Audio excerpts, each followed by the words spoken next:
Operation చేయాల్సి వస్తే నాకు చెప్పండి. మీ ఎమ్మెల్యేగా ప్రభుత్వంతో మాట్లాడి 10 లక్షల రూపాయల వరకు మీకు మంచిగా ఆపరేషన్ చేయించి ఆరోగ్యవంతంగా ఇంటికి తిరిగి బాధ్యత మీ ఎమ్మెల్యేగా నాది, మన ప్రభుత్వాన్ని ప్రజాప్రభుత్వాన్ని మన రేవంత్ రెడ్డి గారి సారథ్యంలో జరుగుతుంది. అట్లా రాజీవ్ ఆరోగ్యశ్రీ పథకం వచ్చింది. మూడవది 500కి గ్యాస్ బండ పోయిన నెల 27వ తారీఖు ప్రారంభమైంది. అదే రోజున అదే రోజున ఇంకోటి ప్రారంభమైంది. ఏంటి చెప్పు? బాగానే గుర్తుంది, ఎక్కడ బాగానే గుర్తుంది. 200 యూనిట్లు ఈ నెల 1వ తారీఖు నుంచి 0 బిల్లు వస్తుంది మీకు. గతంలో మీరు నెల నెల మీరు ఇంతకుముందు బిల్లు కట్టేవాళ్ళు. ఒక నెల బిల్లు కట్టకపోతే కరెంటు వాళ్ళు వచ్చి కరెంటు కట్ చేసేవాళ్ళు. కొంతమంది అప్పు తీసుకొచ్చి కూడా వడ్డీ తీసుకొచ్చి బిల్లు కట్టేవాళ్ళు. ఇక మీ బాధలు పోయినాయి. మన ఇందిరమ్మ రాజ్యంలో కరెంటు బిల్లు కట్టే పరిస్థితి లేదు.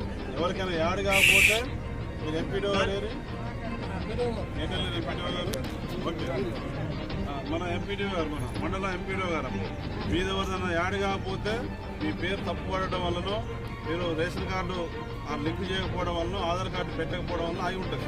అట్లా ఏమైనా 1 మిగిలిపోయి ఉంటే పేదవాళ్ళై ఎంపీడీఓ గారి ఆఫీస్లో కౌంటర్ పెట్టారు.